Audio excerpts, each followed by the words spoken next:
ആണല്ലേ വന്നത്? ഇന്നത്തെ പ്രത്യേകത അറിയോ? എന്താണ്? ശിശുദിനാണല്ലേ? Buds school and rehabilitation centre Valliyad പ്രിൻസിപ്പാളാണ്. പിന്നെ ഞങ്ങൾ ഈ ഒരു buds school Puthuppadi buds school തുടങ്ങിയത് 2018-ലാണ്. അന്ന് 21 കുട്ടികളെ വെച്ച് ആരംഭിച്ചൊരു ബഡ്സ് സ്ഥാപനമാണിത് കുടുംബശ്രീൻ്റെ. ഇപ്പം 82 കുട്ടികൾ അഡ്മിഷൻ ഉണ്ട്. 40ഓളം കുട്ടികളിപ്പോൾ സ്ഥിരമായിട്ട് വരുന്നവരാണ്. ഇപ്പം പഞ്ചായത്തിൻ്റെ സപ്പോർട്ടോടു കൂടിയാണ് എല്ലാ കാര്യങ്ങളും ചെയ്യുന്നത്. ജില്ലാ മിഷൻ്റെ ഫണ്ടുണ്ട്. പിന്നെ CDSും എല്ലാ കാര്യങ്ങളും സപ്പോർട്ട് ചെയ്യുന്നുണ്ട്.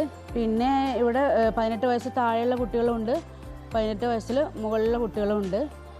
ബഡ്സ് സ്കൂൾ ആൻഡ് റീഹാബിലിറ്റേഷൻ സെൻ്ററാണ്. അതേപോലെ 18 വയസ്സ് താഴെയുള്ള കുട്ടികൾക്ക് വേണ്ടിയിട്ടുള്ള അക്കാദമിക്കായിട്ടുള്ള കാര്യങ്ങളൊക്കെ ചെയ്തു കൊടുക്കുന്നുണ്ട്.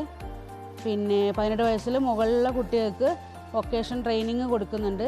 ചവിട്ടി നിർമ്മാണം, phenyl, dish wash, hand wash, അതേപോലെ പേപ്പർ പെന്ന് നിർമ്മാണം, അങ്ങനെ പല ആക്ടിവിറ്റീസും കൊടുത്തു വരുന്നുണ്ട്.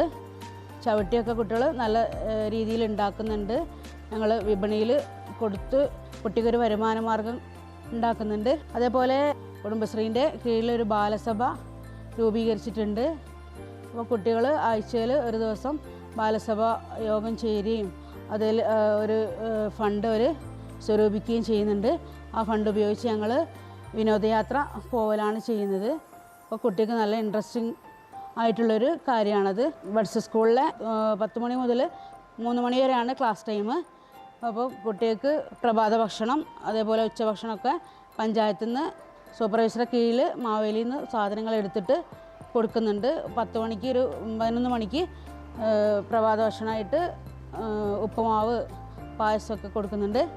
അപ്പോൾ ഉച്ചക്ക് സാമ്പാർ, ഉപ്പേരിയൊക്കെ ആയിട്ട് നല്ല ഭക്ഷണം കൊടുക്കുന്നുണ്ട്. ഇവിടെ 5 സ്റ്റാഫാണുള്ളത്, 3 ടീച്ചേഴ്സും ഒരായ, ഒരു കുക്ക്.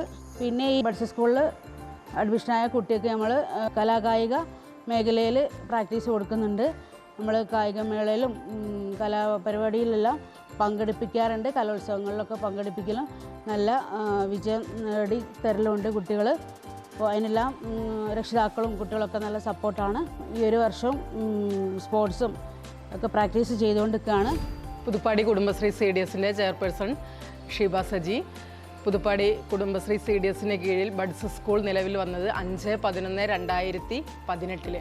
കുടുംബശ്രീ മിഷനിൽ നിന്ന് തരുന്ന എല്ലാ പദ്ധതികളും, ബഡ്സ് സ്കൂളിലേക്ക് തരുന്ന എല്ലാ പദ്ധതികളും, അതായത് അഗ്രി തെറാപ്പി പോലുള്ള പദ്ധതികൾ നമ്മൾ ഇവിടെ എല്ലാ വർഷവും തന്നെ നടപ്പിലാക്കി വരുന്നുണ്ട്. അതുകൊണ്ട് തന്നെ കുട്ടികൾക്ക് നല്ല രീതിയിൽ നല്ല ഭക്ഷണത്തിന് വേണ്ട നല്ല പച്ചക്കറികൾ ഇവിടെ തന്നെ ഉൽപ്പാദിപ്പിക്കാൻ സാധിക്കുന്നുണ്ട്.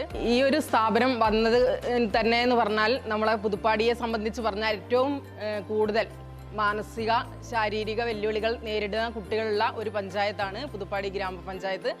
അപ്പോൾ ഇങ്ങനെയൊരു സ്ഥാപനം വന്നതുകൊണ്ട് തന്നെ അത് കുടുംബശ്രീൻ്റെ കീഴിലുള്ള പദ്ധതി എന്നുള്ള രീതിയിൽ തന്നെ നമുക്കതിനെ മുന്നോട്ട് കൊണ്ടുപോകാൻ സാധിക്കുന്നുണ്ട്. അതിന് ജില്ലാ മിഷൻ്റെ ഭാഗത്തു നിന്നാണെങ്കിലും എല്ലാ രീതിയിലുള്ള സപ്പോർട്ട് നമുക്ക് കിട്ടുന്നുണ്ട്.